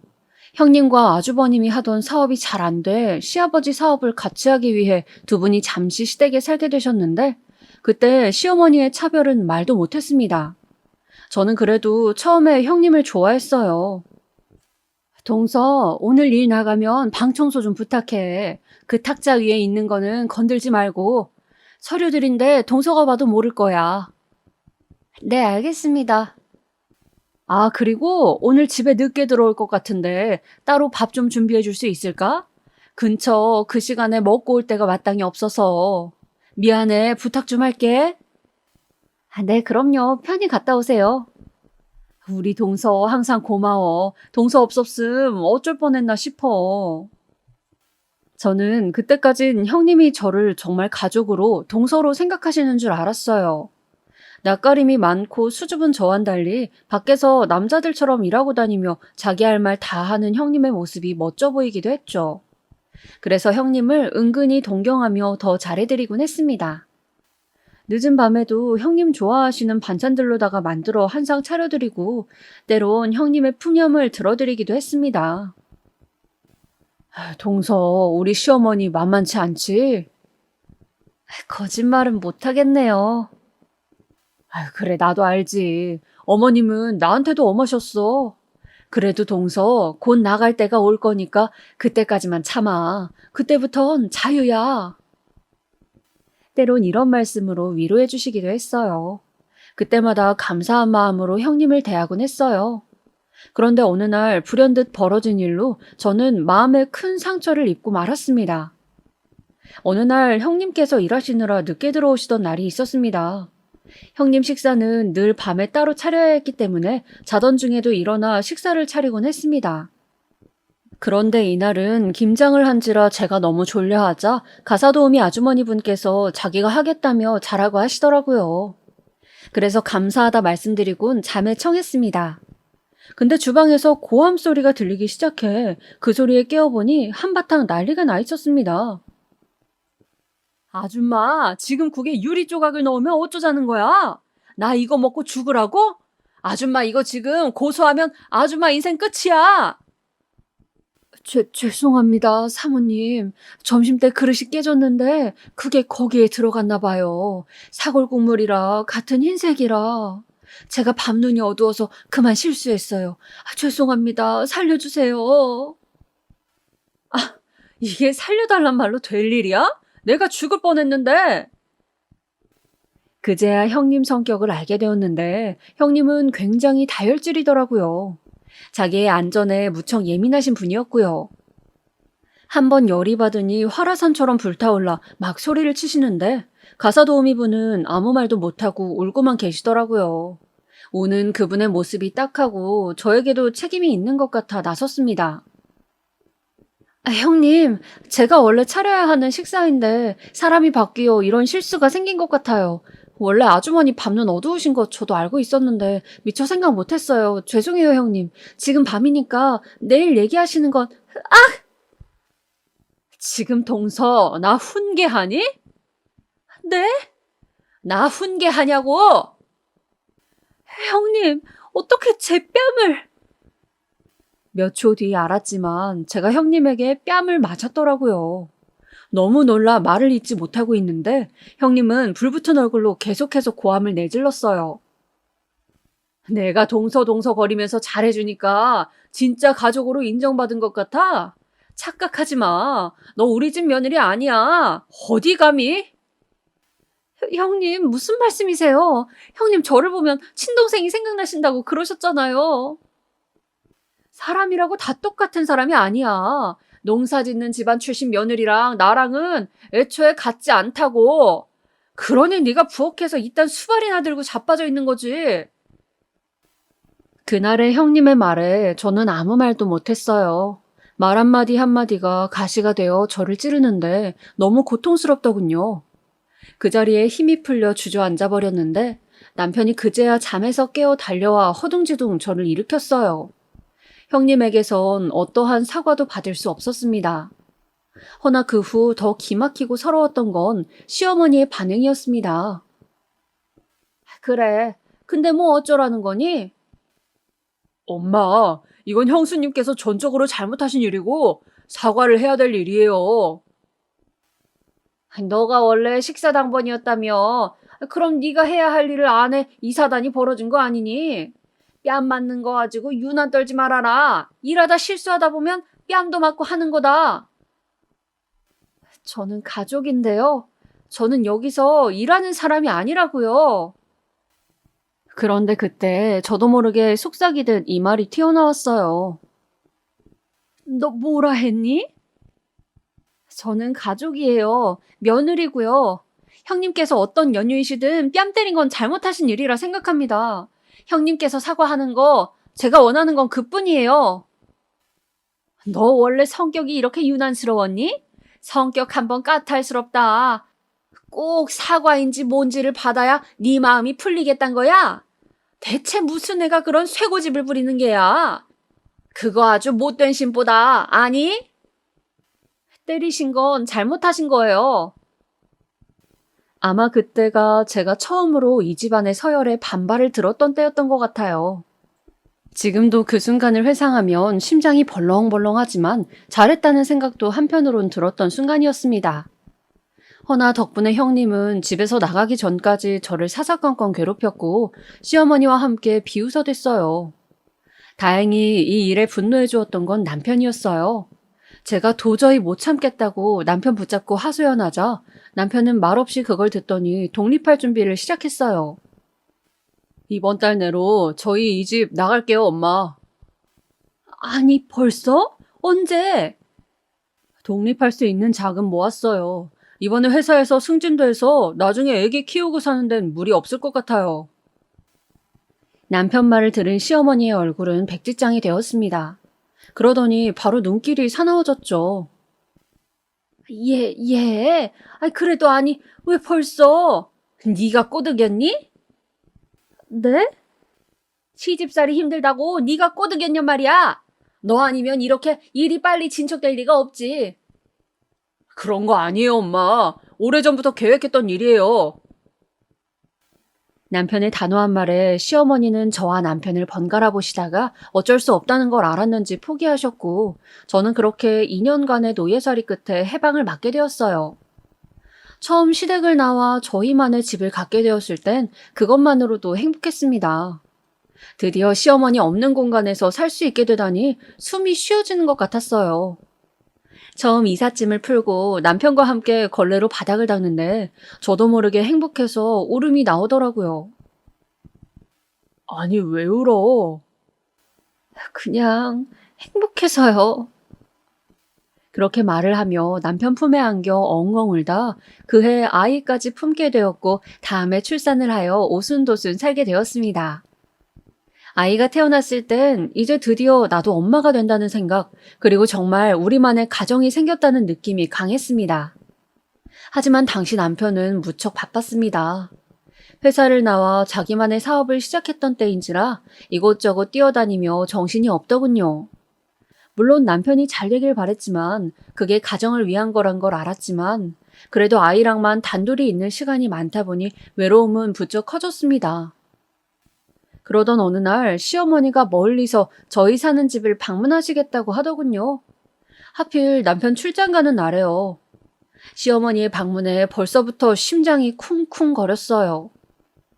최대한 좋게 맞이하기 위해 집 청소도 깔끔히 하고 간식까지 손수 만들어 어머니를 기다렸지만 역시나 들어오자마자 시어머니는 눈살을 획 찌푸렸어요. 너는 근데 어째 집안을 이 지경으로 하고 사는 거니? 네? 아유, 이게 뭐니? 이 먼지구덩이. 이거 어쩌려고. 얘, 락스라도 뿌려서 이런 건 좀 지워라. 대충 가르쳐서 나가게 했더니 이 모양이 이 꼴로 사는구나. 이런 데서 어떻게 손자를 키우겠다는 거야. 아, 오늘 그래도 어머니 모신다고 깨끗이 청소한 건데요. 이게 깨끗이라고? 아무리 농촌에서 똥밭 뒹굴고 자랐다 해도 사람이 경우가 있지. 그러면서 시어머니는 은근히 집안을 비하하는 말을 시작하셨어요. 처음엔 당시 시아버지께서 돌아가신 지 얼마 안 되었을 즈음이라 험한 말 하시는 걸 이해하려 했습니다. 이 부분에 대해 말씀드리지 않고 지나갔는데 시아버지께서 갑자기 중풍으로 쓰러지신 후 갑작스레 돌아가셨거든요. 그러는 바람에 집안 식구들 모두가 충격에 휩싸인 적이 있었습니다. 그래서 정상적인 상태가 아니시니 그럴 수 있겠다라고 생각하려 했죠. 근데 시어머니는 손자까지도 안아주지 않고 차가운 눈길로 바라보시며 쟤도 불쌍하다, 불쌍해 라는 말을 하셨죠. 대체 뭐가 불쌍하다는 걸까요? 이런 집에서 자라게 됐으니 불쌍하단 걸까요? 아니면 이런 엄마 밑에서? 이미 면역이 될 만큼 되었던 전 시어머니의 말을 한 귀로 흘리고 준비했던 저녁 식사를 내어드리며 이제 슬슬 집에 보낼 준비를 했습니다. 허나 시어머니가 저녁 식사를 드시며 충격적인 발언을 하시더군요. 나 이 집에서 한두 달 정도 있다 가련다. 내가 받는 치과 치료가 마침 이 근처다. 받는데 한 달 정도 걸리니 겸사겸사 있다 갈 거니 그리 알아라. 어떻게 거길 벗어났는데 다시 지옥 속으로 들어가는 기분이었습니다. 분가했더니 이제는 치과 치료를 받는다는 명목으로 머무른다니. 당장 남편에게 연락하고 싶었지만 그럴 수도 없어 그저 표정을 굳히고 앉아 있었습니다. 그리고 시어머니 이부자리를 깔아드리고 나서 잠깐 산책을 하며 생각의 전환을 해보았어요. 어차피 이왕 오신 시어머니를 가시게 할 순 없으니 차라리 잘해드려 이참에 사이를 회복해보자고요. 그런 노력이라도 해야 제 삶이 편할 것 같았고 본인 손주까지 낳은 며느리인데 설마 함부로 할 수 있겠느냐는 생각도 있었죠. 어머님, 오늘 어머님 좋아하는 홍시가 있다는데 한번 맛보실래요? 어떠세요? 맛은 나쁘지 않구나. 그래요? 다행이다. 제가 다음에 또 사다 드릴게요. 지내는 동안 제가 성격에도 없는 애교까지 떨어뜨리며 싹싹하게 구니 시어머니도 기분을 좋게 가져가시는 것 같았습니다. 거기다 몰랐는데 시어머니는 약주를 좋아하셨어요. 제가 약주를 한두 잔 타드리고 술상을 만들어드리면 그렇게 좋아하시더군요. 시어머니의 약점이라면 약점이었죠. 시어머니는 약주만 드시면 자신이 했던 시집살이부터 시작해 시아버지와 있었던 일, 심지어 형님들 흉까지 보셨습니다. 걔들은 가끔 싸가지가 없어. 뒤에선 아마 내 흉도 볼 게다. 다들 잘났으니 뭐 날 시애미로 생각이나 하겠니? 아니에요. 무슨 말씀이세요, 어머님. 어머님이 시어머니신데요. 아니다. 네가 몰라서 그래. 아휴, 그래도 넌 그런 게 없으니 참 편하다. 성격도 둥글둥글하고. 그나저나 그때 맞은 뺨은 아팠니? 큰며느리가 때린 뺨 말이다. 아, 그거요? 마음이 아팠죠. 그랬구나. 미안하다. 나도 그날은 큰며느리 눈치 좀 봤어. 걔가 자기 편 안 들어주면 아주 지랄을 해대는 성격이란 말이다. 나도 아주 개성격 맞추느라 골치가 아파. 시어머니는 심지어 그날의 일까지 사과하셨어요. 근데 그 말을 들으니 괜히 눈물도 나고 마음도 뭉클하더라고요. 우리 시어머니가 그래도 날 마음에 담아두고 계셨구나. 지옥 같은 한 달일 줄 알았지만 그렇게 약주를 같이 해드리며 친해진 시어머니는 상당히 인간적으로 저를 대해주기 시작하셨어요. 물론 본인 손주도 이뻐해 주셨고요. 그러니 저도 시어머니 모시는 게 훨씬 전보다 마음이 편했죠. 하지만 일은 시어머니가 살던 곳으로 돌아가시기 전날 터지고 말았습니다. 그날은 시어머니가 집에 있는 게 답답하다며 저에게 밖에 나갔다 오자 하더군요. 근데 마침 눈도 내리고 길이 얼어붙어 혹여나 다치실까 걱정이 되었습니다. 어머님, 저 다른 날 가면 안 될까요? 지금 길이 많이 미끄러울 텐데. 아니다, 괜찮아. 나 잘 걸어. 게다가 네가 같이 가주잖니. 내가 이렇게 부탁한다. 집에 있으니 너무 답답해서 그래. 내가 원체 몸에 열이 많지 않니? 알겠어요. 대신 조심하셔야 해요. 제 손도 꼭 잡으시고요. 그렇게 시어머니의 계속된 부탁을 거부할 수 없었던 터라 어쩔 수 없이 저도 동행하게 되었죠. 역시나 길가는 많이 미끄러웠고 저는 혹시 몰라 어머님의 손을 꼭 붙들고 조심조심 걸었습니다. 그런데 갑자기 어머님께서 새로 생긴 밥집이 궁금하다며 빠르게 제 손을 놓고 가시더니 말리기도 전 그 사이에 윽 하는 비명소리가 들리더라고요. 그리고 어머님께 다가갔는데 떨리는 목소리로 손이라고 하시더군요. 손목을 보는데 덜렁거리는 게 보였습니다. 손목이 완전히 꺾여 있으셨죠. 어머, 어떡해. 어머님 잠시만 기다리세요. 119를 불러야겠어요. 다행히 곧바로 119가 왔고 어머님은 가는 내내 꽤 많이 고통스러워하셨고 해줄 수 있는 게 없던 저는 그저 어머님의 다치지 않은 손만 붙잡고 울면서 병원으로 향했어요. 응급실에 도착하고 조치가 취해지자 어머님의 소식을 듣고 남편까지 달려왔습니다. 어머님이 넘어지셨어. 빙판길에. 그래? 많이 놀라셨겠네. 어머님은 괜찮으세요? 근데 남편이 물음과 동시에 시어머니 눈길이 저쪽으로 돌아가더니 하는 말이 너무 당황스러웠습니다. 네가 밀었지? 네? 네가 민 게 아니냐? 무슨 말씀이세요, 어머님? 제가 어머님을 왜 밀어요? 너다. 분명 네가 밀었어. 어머님 혼자 넘어지셨잖아요. 어머님 기억에 문제라도 생긴 거 아니에요? 말도 안 된다. 네가 분명히 내 쪽으로 다가왔다.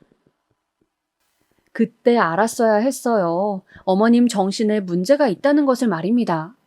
그걸 모르고 저는 계속해서 아니라고만 답변하기 바빴죠. 근데 제가 아무리 아니라고 해도 시어머니는 급기야 제 남편에게 112에 저를 신고해달라 하더군요. 여기서 더 가관이었던 건 남편이 저를 믿지 않았던 겁니다. 남편은 정말로 제가 시어머니를 민 게 아니냐고 묻더라고요. 물음이라기보단 사실 거의 추궁에 가까웠습니다. 그래, 당신이 바빴으니 나와 어머님 사이 오해할 수 있어요. 근데 아니에요. 나 정말 안 그랬어요. 내가 이걸 왜 해명하고 있어야 하는지도 모르겠는데. 그래, 네 말 다 알겠는데 솔직히 모르겠다 나는. 절 못 믿겠다는 남편의 말. 저 역시 단단히 실망할 수밖에 없었습니다. 어떻게 같이 살부비고 사는 여자가 누군가를 밀었을 거란 그런 흉악한 짓을 했을 거라고 생각할 수 있단 말인가요? 여러분들이 저라면 어떠실 것 같으세요? 그 뒤 저와 남편의 사이는 완전히 멀어졌고 이젠 필요한 대화 이외엔 나누지도 않는 사이가 되었죠. 아이가 연결고리가 되어주지도 못했습니다.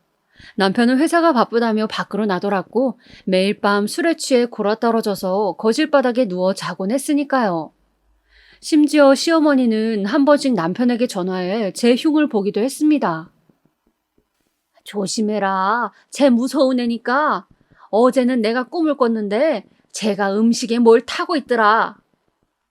그런 말을 듣고 있자니 저도 너무 스트레스를 받았고 제대로 된 양육도 하지 못했습니다. 그러다 보니 부부싸움도 많아졌습니다. 당신 애 보기에 너무 관심 없는 거 아니야? 제발 일찍 좀 들어와요. 나도 혼자 애 보는 거 힘들어요. 가정주부면 애 보기도 당신 일 아니야? 그러라고 내가 월급 갖다 주는 건데 뭐가 힘들다고 징징거려. 어디 네가 돈 벌어볼래? 아주 복에 겨워가지고. 뭐라고요? 당신 지금 뭐라 했어요? 복에 겨운 소리 좀 하지 말라고. 내가 당신이 우리 엄마한테 한 짓만 생각해도 치가 떨려. 그래도 내가 아무 말 안 하고 참아주잖아. 당신 설마 내가 아직도 그랬을 거라 생각해요? 당신 정말 미쳤어? 아마 결혼 생활 중 저의 가장 큰 적은 시어머니도 아닌 남편이었을 겁니다. 가장 사랑을 줬던 존재가 등을 돌려 알 수 없는 존재로 변해버리고 말았으니까요. 남편은 가정주부란 이유로 저를 무시하고 비난했습니다. 아마 제가 조금이라도 젊은 시대에 태어났더라면 이혼을 생각했을 겁니다. 혼자라도 어디서든지 애 키우고 살 자신은 있었어요. 근데 아이한테 붙여질 꼬리표가 무서워 죄 짓는 것만 같아 그럴 수가 없었습니다. 게다가 시댁 스트레스도 한몫했죠. 아이가 중학교에 입학했을 때쯤 그때까지도 명절날 가면 저는 여전히 가사 도우미였어요. 가면 과일 깎고 요리하고 설거지하고 주방 이모들과 일하는 건 저뿐이었죠. 형님 2명은 거실에서 시어머니와 수다를 떨기 바빴고요. 그러던 어느 날엔 큰형님과 작은형님이 저를 불러 거실에 앉아보라 하더니 아이 교육에 대해 묻더라고요. 동서는 얘 학교 어디 보낼 거야? 그래도 명문고등학교는 보내야지. 명문고요? 저는 그냥 동네 고등학교 보낼 생각이었어요. 아이가 공부에 아직은 크게 관심이 없어서요. 흥미가 생기면 시켜주려고요. 참, 동서도 세상 돌아가는 거 모른다. 동서 애도 동서처럼 키우려고? 네? 그게 무슨 말씀이세요? 동서 공장에서 일했다며 그런 인생 살게 할 거냐고. 아니, 나도 영훈이만 생각하면 안타까워 그러지. 거기다 동서 뱃속에서 나왔으면 지능도 그저 그럴 텐데 공부라도 많이 시켜야 하지 않겠어? 저를 생각하며 하는 말이라 했으니 일단은 올라오는 화도 참았어요. 어른들 계시는 자리였으니까요. 근데 이런 일은 종종 일어났어요. 우리 영훈이를 볼 때마다 시어머니는 쯧쯧하며 혀를 찾고 형님들은 저에게 계속 자기들이 생각하는 교육관을 주입시켰어요. 그것도 꼭 저를 비꼬면서 말이죠. 동서, 부모로서 져야 할 책임이란 게 있는 거야. 영훈이 저 머리로 명문고라도 안 가면 나중에 후회한다니까? 지금이라도 영어 공부도 좀 시키고 어쩜 동서는 그리 책임감이 없는 거야? 제가 그렇다니까? 뭐든 지 맘대로다. 유전자를 저딴 거 줬으면 노력이라도 해야지. 결국 폭발한 제가 싸늘한 한마디를 던져 두 형님의 입을 막아버렸죠.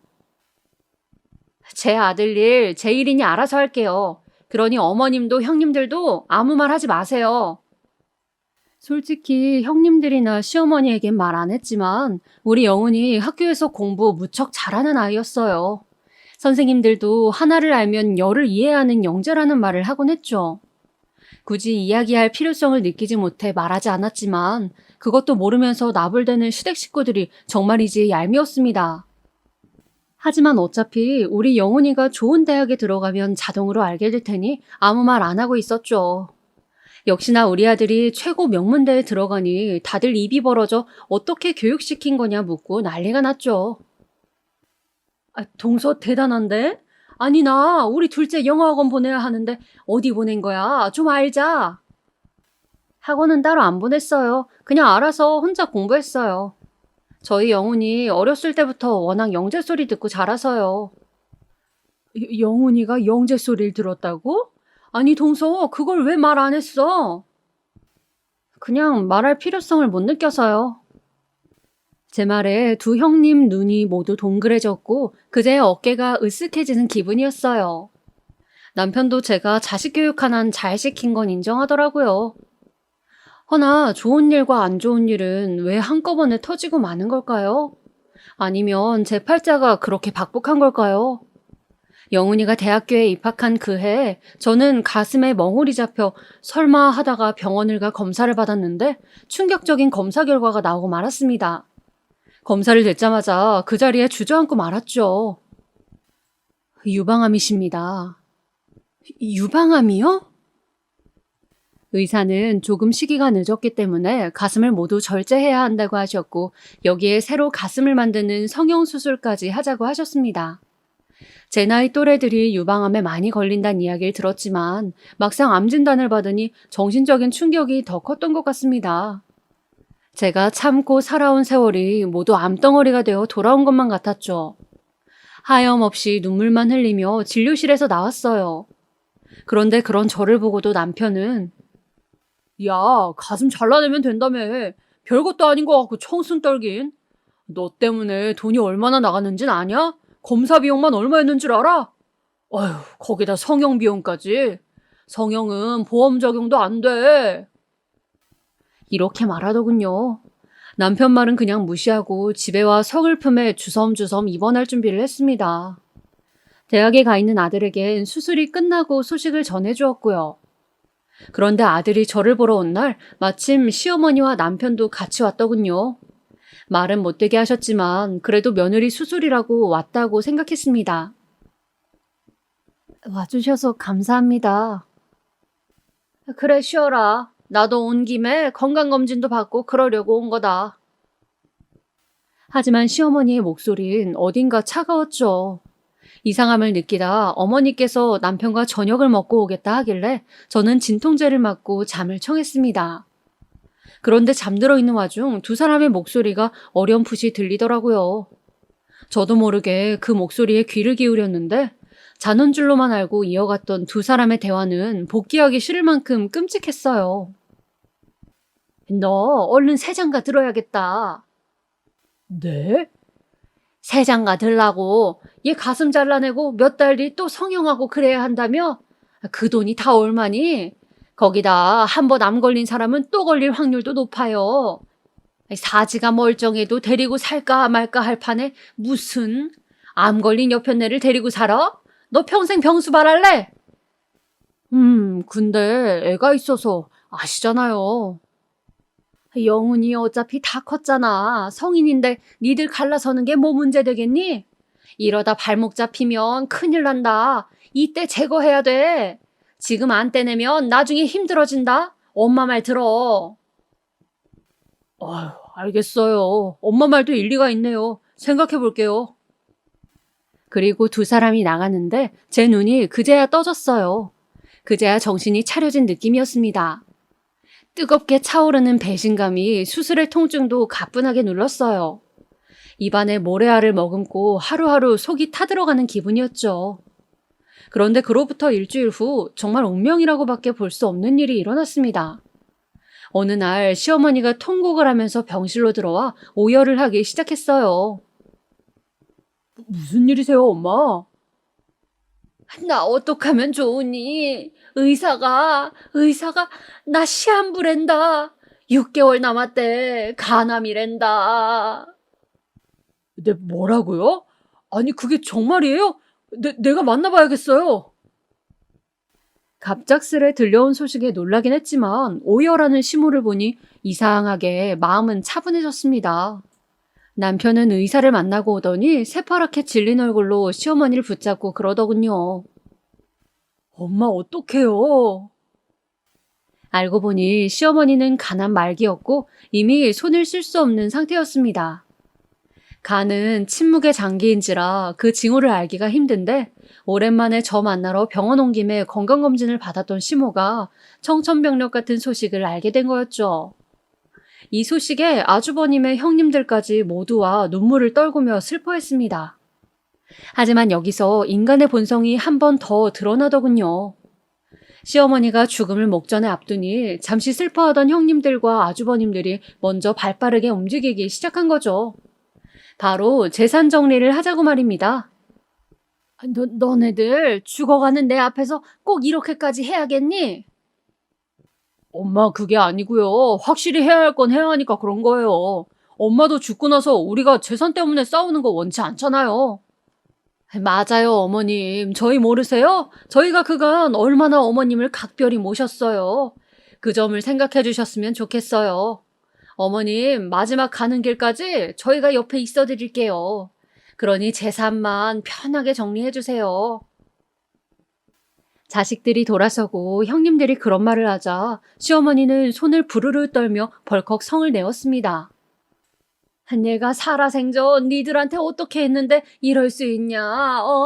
니들이 사람이야? 엄마, 왜 그렇게 예민하게 반응하세요? 그냥 어차피 했어야 할 재산 정리 지금 하자는 건데. 그러니 미리 좀 해주시지. 어머님, 근데 재산 정리하실 때 당연히 장남이 많이 가져가게 해주실 거죠? 어머니께서도 저번에 저한테 따로 그렇게 말씀해 주셨잖아요. 뭐야? 장남? 장남이란 놈이 지금 나 죽으라고 제사 지내고 있는데 뭘 줘? 돈 줄 생각 없으니까 다 나가라! 시어머니는 그렇게 형님들과 아주버님들을 모두 물러가게 한 후 땅바닥에 엎드려 한탄하셨습니다. 근데 그 틈을 남편 놈이 비집고 들어가더라고요. 엄마 서럽죠? 여하튼 형들은. 엄마, 난 엄마 재산에 관심 없어요. 나랑 그냥 여생 잘 마무리해요. 내가 엄마 모시고 여행 갈게요. 우리 엄마 고향집에 가 있어요. 고맙구나. 고마워. 너밖에 없다. 정말이지 콩가루도 이런 콩가루가 없었습니다. 평소엔 어머님 하며 모시던 형님들은 물론이거니와 그래도 정상이라 생각했던 아주버님들까지 모두 돈의 혈안이 되더군요. 거기다 남편 놈, 암 걸린 아내를 버리려 하더니 이제는 죽어가는 자기 엄마 돈까지 탐내다니 확실히 사람은 아니더군요. 남편은 시어머니를 데리고 여행하겠다고 했지만 분명 유리하게 재산을 타내려는 속셈이 분명했고 그걸 모를 리 없는 형님들은 난리가 나 여행을 가지 못하게 막아섰습니다. 결국 시어머니는 그 과정에서 많은 스트레스를 받으셨는지 예정된 기간보다 일찍 세상을 떠나고 말았습니다. 재산에 관한 유언장도 없이 말이죠. 장례식장에선 아무도 시어머니를 위해 울어주지 않았어요. 남편도 아주버님도 모두 서로를 노려보며 유산 관련 재판을 준비하고 있었죠. 문득 제게 너무나 많은 상처를 주었던 사람이지만 그 말로가 그만큼 쓸쓸하고 비극적이라는 생각이 들었습니다. 오히려 시어머니의 죽음에 대해 가장 많이 생각하는 사람은 저뿐이었습니다. 그리고 장례가 끝난 후 저 역시 이혼을 준비했어요. 더 이상 이 끔찍한 소란 속에 있을 수 없겠더라고요. 수술한 몸이라 각별히 몸을 조심해야 하긴 했지만 그때부터 변호사를 만나 상담을 받으러 다니기 시작했어요. 그리고 남편의 사생활에 대해 먼지까지 탈탈 알아본 결과 몇 가지 사실들을 알게 되었는데 이 증거들이 재판에서 이길 수 있도록 만들어줬습니다. 알고 보니 남편은 합법적인 사업을 한 게 아니고 불법적인 투자, 횡령을 많이 저질렀더라고요. 여보, 그건 미안했어. 내가 당신한테 어떻게 했는지 알아. 근데 우리 아들을 생각해서라도. 아들이란 말 꺼내지 마. 제 손으로 애 옷 한 번 갈아입히지 않았던 당신 입에서 영은이 핑계 듣고 싶지 않으니까. 알았어. 그럼 우리 부부의 정을 생각해서라도. 남편은 저를 붙잡고 마지막까지 애걸했지만 결국 이혼당한 뒤 교도소로 들어갔습니다. 근데 교도소에 들어가서도 변호사 만나며 시모재산 어떻게라도 가져오기 위해 애쓰고 있다 하니 그 꼴이 너무 역겨웠네요. 지금 저는 아들과 함께 국내 여행을 다니고 있습니다. 아들이 대학 졸업반이라 취업하면 시간이 없을 것 같다며 떠난 여행이네요. 경치도 감상하고 아들과 좋은 시간도 보내고 이렇게 글을 쓰며 과거를 회상하니 그간의 세월이 정리되는 기분이네요. 어떻게 들으셨을진 모르겠지만 너무 바보같이 참았다고 생각하여 미워하지 마시고 응원의 메시지 부탁드릴게요. 저는 또 한 명의 시청자로 돌아가 여러분들의 사연을 들으며 조용히 응원하고 있겠습니다.